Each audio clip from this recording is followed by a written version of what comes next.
Hilary Helstein. I'm the director of the Los Angeles Jewish Film Festival. I'd like to welcome you all. It's great to see such a full audience tonight for this very special screening of Among Neighbors. Among Neighbors is a very complex, beautiful, and powerful film about the long shared and complex relationship between the Jewish and Polish people, both good and bad. Yoav Potash, an award-winning filmmaker known for his Sundance Award-winning film, Crime After Crime, brings an important and intimate, untold story of the Holocaust to light in this film. I'm not going to tell you anything else about it. I just can tell you that this film is going to stay with you. We're honored to be able to present programs like today's because our mission is not only to entertain you, but to share films that imprint your memory and help create a deeper understanding of humanity through a Jewish lens. I want to again thank our supporters of LAJFF who make it possible for us to continue to bring the most compelling films. And now, without further ado, I would like to introduce the director, producer, writer? All of the above. All the above, our filmmaker, Yoav Potash.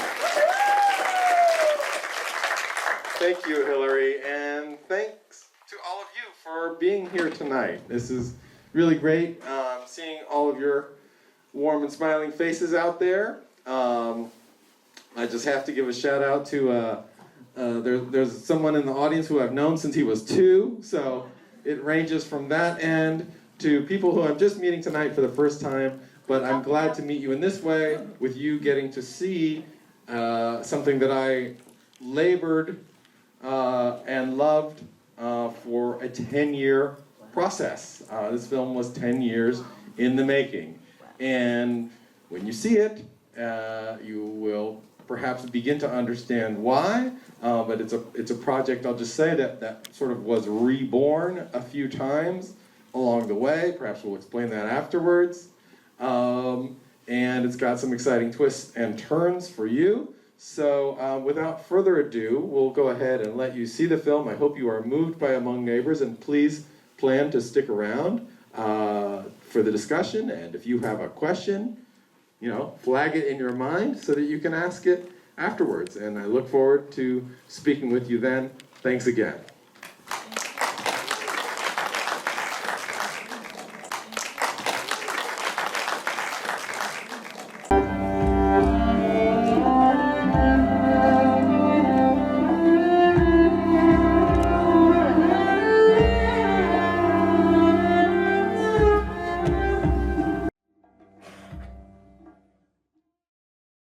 This is just such a moving film. I've seen many Holocaust films, as has our audience, and this one really is so different. It's really about the aftermath, and it's just so powerful and so painful and just brilliant, just watching every nuance of how you structure this, how this came about. Sure thing. So it's a long story. It's 10 years. I'll try not to take more than 10 minutes. But one way to look at it is that this project was reborn and re-envisioned 3 different times as I was making it. Initially, as you see in the film, I was invited to the town to film the rededication of this Jewish cemetery. And so I agreed to do that because I was interested in this lost world of Jewish life that I learned about mostly from Fiddler on the Roof, and little Jewish tchotchkes and things like this, that Jews had once lived in these places called shtetls. So I agreed to do that, but I also sort of figured instinctively, rather than just film the ceremony that I was invited to document, that I should poke around and try to see if I could find any elders in this town who could remember when half their town was Jewish, or more than half. And so we started literally knocking on doors around the town and getting what I think of as the Greek chorus of elders that you see in the film, and this excludes Pelagia and Yaakov, just the old people around town.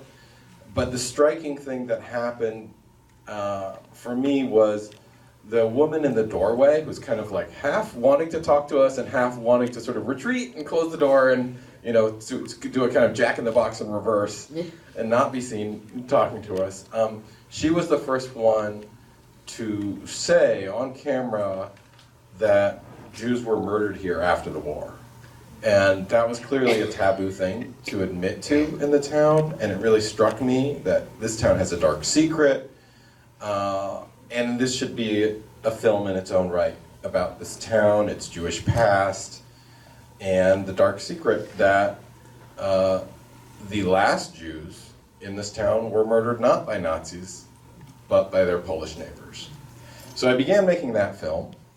A year later, I encountered the second major rebirth of this project in the form of a letter that came from Pelagia. And what happened was, by that point, I had been in contact with the Jewish Historical Institute in Warsaw, as well as other agencies, and they'd gotten to know me as like this American filmmaker who's strangely obsessed with this one tiny town.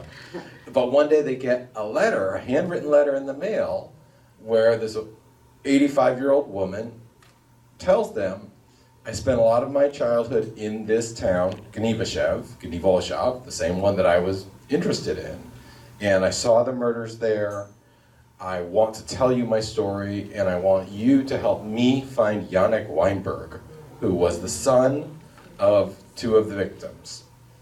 So this was an amazing discovery, an amazing coincidence, and of course we had to arrange to film her, and also she was interviewed not just by me, but by the chief rabbi of Poland and others whose job it is to care for Jewish history in Poland. Because like one thing that the rabbi and his colleagues need to know is like literally, where are the bodies buried? Because we want to honor them and give them as much respect as possible and mark the site and things like that. So once we interviewed Pelagia, I realized what a stunning, beautiful, tragic, amazing story that she had to tell, and how vividly she could tell it, and how much her hair was kind of on fire to tell it. Because what I found out is she had kept this story repressed. She had been searching for the Jews. Like, she had been coming back to the town asking questions about Jews because she hoped to find Janek. She hoped one day she would go back to Gniewoszew and someone would tell her, oh yes, a man named Janek Weinberg just came through. And he left a phone number in case, that's what she was hoping for. But when she was doing that, she was only asking, hey, have any Jews come through? Hey, do you know anything about the Jews who used to live here? She would never talk about the murders. And the reason she wouldn't is because the killers were still out there. The reason she wrote that letter when she did, a year after I began filming, is she found out the killers had finally passed away. So now the story was unleashed. At 85 years old, she was ready to tell it. And it just so happened I had already begun telling it. And so incorporating her story into my film, clearly like the center of the film just sort of opened up, and it was just like, that's where she goes. And now everything I've filmed up to this point is in support of her, because she is the person who remembers the most critical aspect of this relationship and the tragedy most vividly.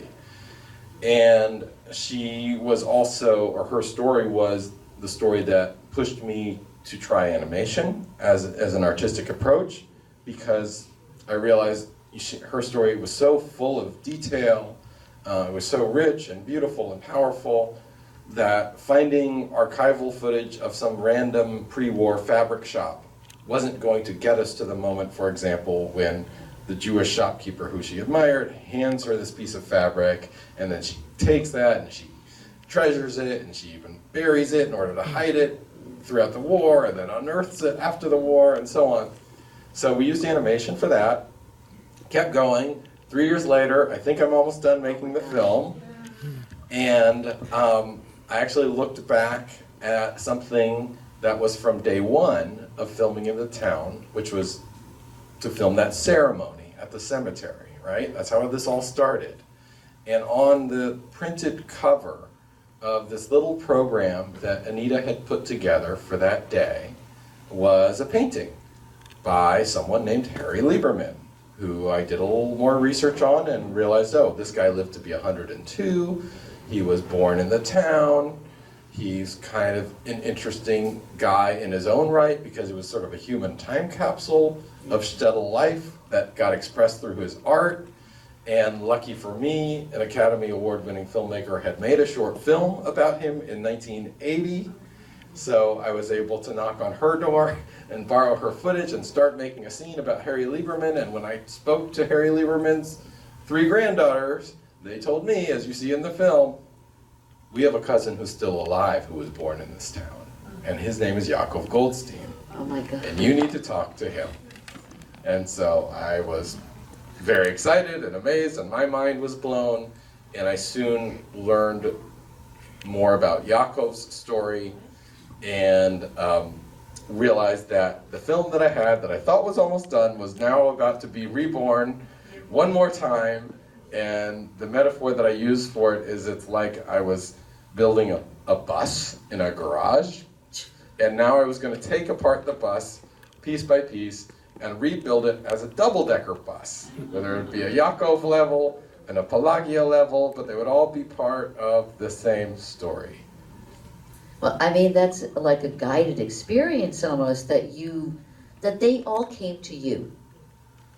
In a way, I mean, it's like if you follow every lead, things happen. Or another sort of metaphor that I used to teach film a little bit, and one of the things I would say to my students is, making a documentary, especially this type, where there's unpredictable elements. It's kind of like catching butterflies. Like you can't actually go and get them. You just have to sort of park your net somewhere where you think they're going to fly in, and if you're lucky, they fly in. So we were lucky. We got a couple of very beautiful butterflies. You got beautiful butterflies, but more importantly, I mean, this is not only a beautiful documentary, it's a important historical document. You connected to people, and were able to give them closure before they died. They were able to, for him, it was the closure for him, as tragic as it was, for her being able to express herself after all these years. But after you had already started this film, with that intent, the fact that the letter showed up soon after. But she told you her story first. Yes, she did. And when you see the film, you don't realize, which story I encountered first. But to your point, I mean, among other things, Pelagia got a kiss she had been waiting for 73 years. So not insignificant, precious moment. But once Yaakov came into the story, for a moment I considered the idea of structuring it for you the way it happened for me, which would have been more like, the film begins more or less how it does. You meet Pelagia, you would go through her entire story, pre-war, wartime, post-war, murders, and then you would begin again with now Yaakov, right? And in that sense, it would be more like a film like Reservoir Dogs or something like that, where that film is structured character by character. But I felt like for this story, it would be kind of exhausting. Oh my God, we're going to start the war again, all over. We're going to relive that now from someone else's point of view. And I just felt like, it's hard enough to get people over the hump to see a quote-unquote Holocaust film. And I really took great strides to try to make this film as different from what you expect as possible. And I felt like it already would be different in many ways because, for one, the central tragedy in this story is not during the Holocaust at all. It's actually after. It's 6 months after the end of World War II. It's supposed to be peacetime. And then the focus of the film, in terms of what are we really looking at and thinking about as we're watching this, it's not at all about, this is what the horrible Germans did to the poor helpless Jews. It's not what this film is about at all. This film is about what were the relationships like between Poles and Jews, between non-Jewish Poles and Jews, we always say Jews, but really they were Polish Jews. Yeah. And they had been living there in Poland for hundreds of years, and Poland was the center of the Jewish world for hundreds of years. And that's something that, because of the utter annihilation of the Holocaust, we, the world, including the Jewish world, has largely forgotten, has largely willingly forgotten. And I think that's sad, because Poland was really a vibrant, dynamic center of Jewish life. It's where most of Jewish law was codified, and most of, at least Ashkenazi tradition, came to be, and we still do things and say things that come from there. And yet when Jews think of Poland, they think, ugh, it's a big Jewish graveyard. And it is, but it's also more than that, and we shouldn't, the more we decide, ugh, it's a big Jewish graveyard and that's it, then Hitler won, if we think of it that way. And so I think it's important to look at the whole picture of Poland and really try to experience it. And I do recommend that Jewish people go and visit it and experience it and get to know Polish people. And I also tried to show you in this film, while you should be upset in a way of like, oh my God, I can't believe that this happened, I try to also show you not every Pole is an anti-Semite. And I couldn't have made this film without the cooperation of some very wonderful Polish people who are willing to confront their nation's history in all of its shapes and colors. So I want to talk to you about the animation, but I'll get back to that. So you're talking about this relationship between Jews and Poles. Did you show the film in Poland? Yes. Okay. And how was it received? So this film had its world premiere at the Warsaw Jewish Film Festival. It was well received. One of the most moving things was when old people would come up to me, usually like with their son or daughter translating for them, and an old man like came to me and was like, "I was there." You know, this is what he said according to the son. "You got it right. It was like that," and that really, was heartening for me to hear. Until now, the film has been shown in Poland in what you could think of as Jewish safe spaces, like the Warsaw Jewish Film Festival, the Krakow Jewish Culture Festival. But I'm happy to say, and to tell all of you, that we are in the process of signing a deal with TVP, which is a national broadcaster in Poland. So it's gonna be seen by all kinds of Poles, and putting it on national TV, thank you.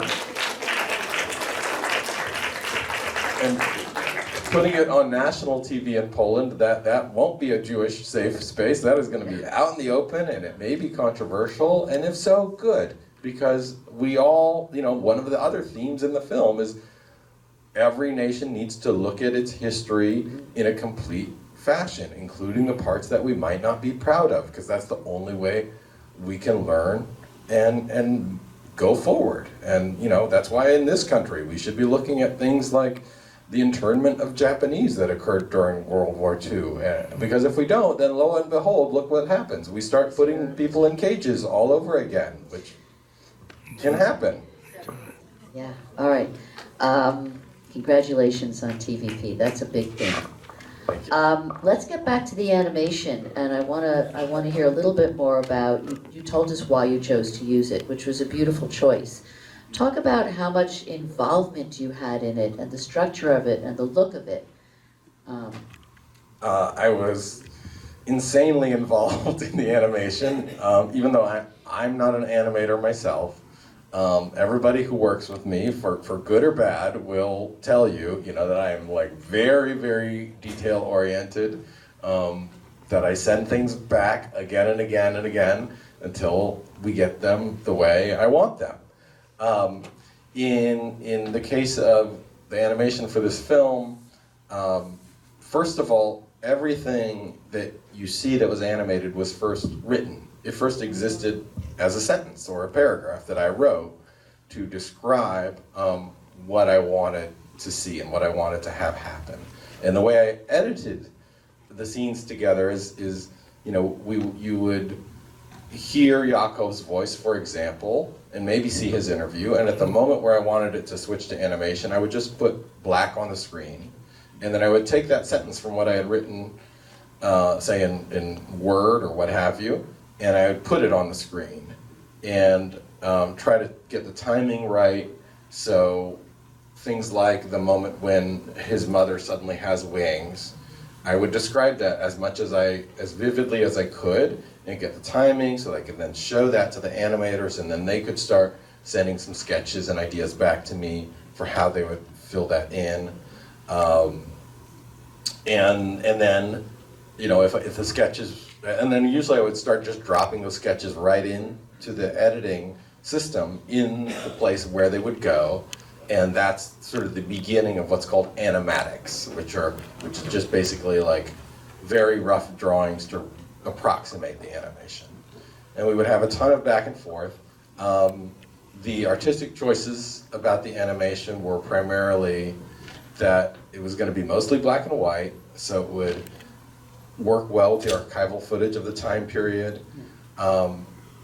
That the individuals would be drawn in a pretty realistic style in terms of just the proportions of human beings, that we weren't going to, you know, this is not cartoons. It couldn't be silly looking, or else that would be really in poor taste given the subject matter. And we would use little splashes of color now and then for certain emphasis, like the yellow star or red blood or the blue fabric. And then I think the biggest and maybe most significant artistic choice that I went with was, let's use magical realism. We're in animation. We don't have to stay literal to depict everything as if it's a reenactment. We can let things be more poetic and lyrical so that, you know, when Yaakov remembers how hard it was to hide as a Jew, that he could look down and still see that there's a yellow heart, you know, inside of his chest. Or a yellow star beating as if it's a heart, and we get the idea of like, oh, that's what he felt like. He felt like he was Jewish inside, and everybody could kind of detect it, and he couldn't hide it, even if he put his hands over it.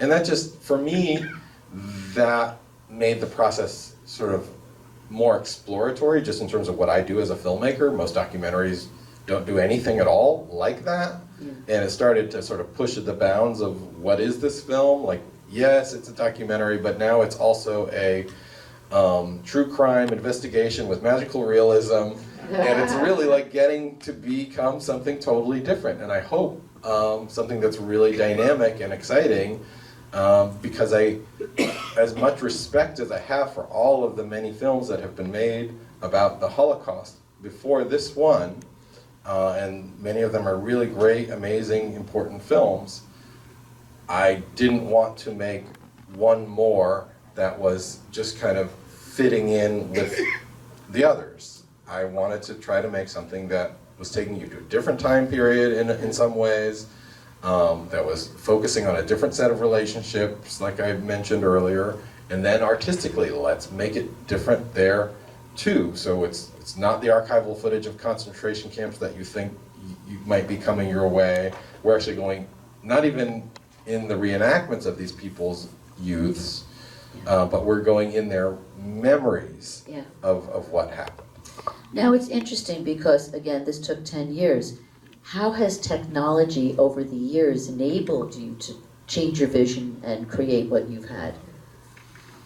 Of course, we would use different possibilities of technology. But I think we were also approaching this in a way where we wanted it to feel hopefully as timeless as possible, and that's why I think the hand-drawn approach works well and was appropriate, because, you know, hopefully people will always be making sketches, and I wanted it to really look and feel like, oh yeah, somebody totally drew this. It's not CG, it's not sort of marked in a way by the time period in which it was created. All the animation in this film is hand drawn, and then we used, you know, technology to layer it together so that the backgrounds with the animation on top, with elements like fog or smoke or other things. It's very interesting. Okay, I have just two more questions before I open it up. What were the biggest challenges that you faced? I think the biggest challenge is like sustaining something over 10 years. You know, hopefully you all can imagine what, to some extent, what that is like. It's a very long process. My previous film was Crime After Crime, and that film took 5.5 years. And when I made that, I thought, whoa, that was a whopper. Got to make sure the next one comes out a lot quicker. And boy, did I fail at that goal. But I think once your heart is all in on a certain story, you have to see it through, and you can't cut it short. And then the same thing happened with me with that film, with Crime After Crime, which was about following the legal battle to get a wrongfully imprisoned woman out of prison. And I couldn't like stop the film until there was a definitive ending one way or the other. And then here, you know, I thought I was nearly done, but then we found Yaakov, and I was like, oh, well, I'm not gonna like be like, oh, I'm tired, you know. I'm like, his story took my breath away, and Pelagia's story had already taken my breath away, and then of course there was the huge discovery that the stories were essentially, yes, they were highly linked, you could say, or they were one and the same, depending on how you look at it. Well, things take as long as they have to. My last question before I open this up is, why is it important to tell the story now? Why is it important that this film is coming out now? I think there's a lot of reasons. I mean, one, I mentioned earlier, you know, there is a new wave of historical revisionism that is unfolding in many countries now, unfortunately. And there are also these tendencies to backslide politically into things that look and feel a lot like authoritarianism, and I think it's really important to be aware of this period of history. Also, the film is capturing a part of the historical record at the last possible opportunity to do so with living eyewitnesses. So it's a real, you know, distinct moment in time. It is timely in the most literal sense of the word, and I think it's important for us to try to like broaden our understanding of history rather than narrow it to only the parts we're proud of, but also broaden it to the parts that don't get as much attention. Of course, we should acknowledge that, you know, Nazi Germany was chiefly responsible for the Holocaust and the death of millions. That doesn't mean we should not think about the thousands that were killed in a manner like what's depicted in this film. Do we have some questions? I'll recap in case you couldn't hear it, but lots of nice compliments around the animation. He was sort of flagging what I said about how detail-oriented I am, and was remarking on the scene when Yaakov and his mother jumped from the wagon, and right before that, how he recalled how his mother paid attention to every detail. Also, kind of like me, he was saying, and that, you know, and the implication in that scene was that she was paying attention enough to the details to realize, you know, if we don't get off of this wagon, we're dead. And when he said that, you know, I chose in the animation to show her looking closely at the German who's on a motorcycle, and then we zoom in a little bit at really what she's looking at, and it's I may mispronounce this a little bit, but Totenkopf, which is this little thing that certain SS really wore, which was a skull and crossbones. Yeah. It was basically their sign of like, we're part of the killing unit. We're here to kill those, you know, Jews, and that's what we're going to do, and we're proud of it. And here's our little lapel pin for doing so. So that was one of those moments where I was just as detail-oriented as she is in the scene, looking at that, because that was something I discovered in my historical research, that wow, those Germans really wore that. That's like just disgusting and sickening, and also sort of the perfect detail to have her see when she makes that crucial decision that we have to find a moment to jump off this wagon and save our lives. And it was also a detail or a part of Yaakov's story where I really wanted to give his mother some credit for actively saving his life and being that sort of aware.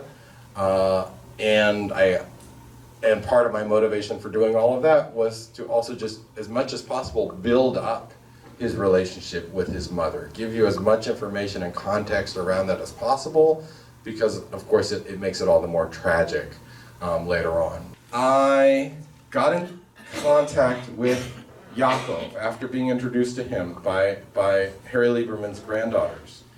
And his mind was blown that an American filmmaker with Sundance pedigree was making a film about his teeny tiny little speck of a shtetl. I'd also like to welcome our friends who are here through the International Documentary Association and through In Creative Company. Thank you all for being here.